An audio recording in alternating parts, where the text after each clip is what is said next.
Día número 3, dando la vuelta al sol, resumiendo la palabra de Dios de principio a fin. El día de hoy vamos a hablar de la desobediencia del hombre. ¿Y qué es la desobediencia del hombre? La desobediencia del hombre es el momento en que el hombre deja de ser instruido por el Espíritu Santo de Dios y comienza a tomar decisiones en cosas aledañas a la presencia de Dios, a la orden que Dios ya tiene establecida. Acuérdese, la presencia de Dios, lo que Dios tiene para nosotros, su voluntad es agradable y perfecta. Pero el hombre tiene la tendencia de salirse de la presencia de Dios y hacer lo correcto y hacer su voluntad. Y esta historia comienza desde la serpiente. Porque dice la palabra de Dios en el capítulo 3, y la serpiente era más astuta que todos los animales que Dios había creado. Y vemos que la palabra está diciendo astuta, no que no hablara.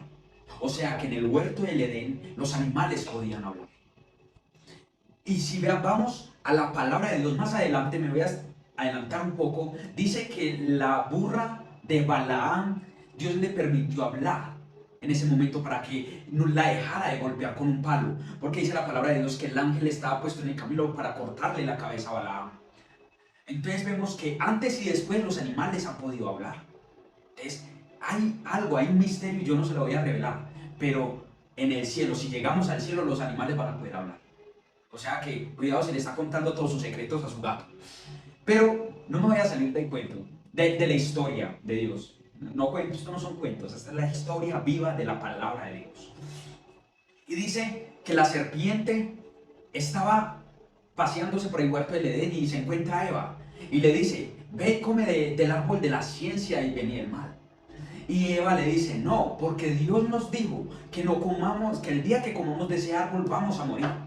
Y la serpiente le dice, no morirás, sino que tus ojos serán abiertos. Y cuando sean abiertos serás como Dios. Y dice la palabra de Dios que Eva, mirando al árbol que era codiciable para comer y apto para alcanzar la sabiduría, dice la palabra de Dios que ella comió del árbol y le dio a Adán. Así se disfraza el pecado en el mundo. El pecado se ve agradable, se ve hermoso, tiene buena apariencia. Y sí, el pecado te da cierta sabiduría, porque cuando nosotros hemos llegado a pecar y obviamente nos arrepentimos, descubrimos que ese error nos dio la sabiduría para no volverlo a hacer. Que muchas cosas que nosotros hicimos en el pasado y nos arrepentimos y no las hicimos, no las volvimos a hacer, esa circunstancia en la vida nos enseñó a cómo no hacer las cosas. Pero digamos que nosotros nos podemos ahorrar ese trajín del pecado haciendo la voluntad de Dios de una vez por todas, porque dice que la voluntad de Dios es buena, agradable y perfecta. Y si nosotros nos dejamos ser guiados por el Espíritu Santo de Dios, esa voluntad buena, agradable y perfecta nos va a llevar a la promesa o a lo que Dios quiere para nosotros, que es un fin bueno. Y vemos que Adán y Eva comen y sus ojos les son abiertos. Y en ese momento descubren que ellos estaban desnudos y tuvieron vergüenza, porque ellos en el huerto de Edén no tenían vergüenza de verse desnudos uno al otro. Se sentían bien, porque ellos eran inocentes en su interior, no tenían ninguna malicia. Y cuando comieron del árbol prohibido de la ciencia del bien y del mal, comenzaron a ver cosas que ellos no podían, no entendían. O sea, ellos no sabían que estar desnudos traía cierto pudor. Ellos no tenían esos conceptos, porque su mentalidad era fresca, su mentalidad era hermosa, como la de un niño.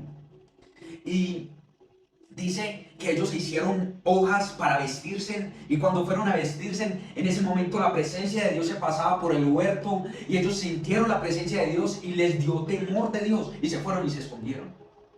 ¿Y ustedes creen que Dios no se dio cuenta que ellos se estaban escondiendo? Cuando Dios lo llamó, le dijo, Adán, ¿dónde estás tú? Una cosa es que te digan, ¿dónde estás? Eso es un signo de, ahí sí no sé dónde estás. Pero si alguien me dice, ¿dónde estás tú? Te están diciendo, oye, tú te perdiste. Y cuando nosotros consumimos el pecado, es lo que Dios nos está diciendo todos los días. ¿Dónde estás tú? ¿En dónde caíste? ¿En dónde hubo que buscarte? ¿En qué momento, qué pecado consumiste para que te perdieras? Porque la naturaleza tuya y mía es de hijos de Dios. Y el pecado nos hace olvidar de que somos hijos de Dios. Nos hace a un lado, nos hace sentir, perdón la expresión, nos hace sentir como basuras. Porque el pecado nos hace sentir las personas más malas y ruines del planeta. Hay pecados que a mí me han hecho sentir tan mal, que me han hecho pensar que no valgo como personas. Y la gracia de Dios y la sangre de Cristo me llama y me acobija y me dice: tú eres mi hijo. Yo no te he dejado. Tú eres lo que yo planeé para que viniera a este mundo. Y ese es el pecado. Nos hace perder la identidad de hijos de Dios. Y cuando vemos que Adán se anima, sale entre las hojas y le dice: Señor, aquí estoy. Sino que tuve miedo, lo reconoció. Tuve miedo de tu presencia y me escondí.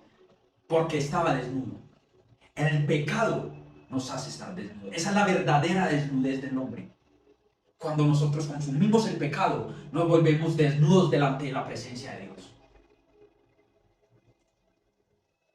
No hay trapo que podamos poner encima, así esté vestido de pies a cabeza. No hay trapo que te puedas poner encima para cubrir el pecado y la vergüenza que eso conlleva. Y cuando Dios le pregunta a Adán: ¿quién te enseñó que estás desnudo? ¿Has comido acaso del árbol que te dije que no comieras? Y Adán confiesa: la mujer que me has dado por mujer me dio del fruto y comí. Y Dios, en su eterna sabiduría, le pregunta a la mujer: ¿qué has hecho? Y ella le dice: la serpiente me engañó y comí del fruto. Y después Dios lleva a la serpiente a uno de esos animales que posteriormente veremos que es influida por el espíritu de Satanás. Y vemos que la serpiente, Dios de una vez entra a acusarla por haber hecho caer a los hijos de Dios. ¿No les parece familiar a la historia que nos pasa hoy en día? Que Satanás pone tentaciones para que nosotros caigamos. Es lo mismo. Pareciera que todavía estamos en el huerto del Edén y Satanás todavía nos está tentando con cosas minúsculas o con cosas grandes, dependiendo de la resistencia que usted tenga. Pero ¿sabe una cosa particular que yo veo de esta palabra? Que después Dios le dice a Abraham, a Adán, ¿por qué hiciste caso a lo que te dijo la mujer, tu mujer? ¿A quién puso Dios por cabeza? ¿Al hombre o a la mujer?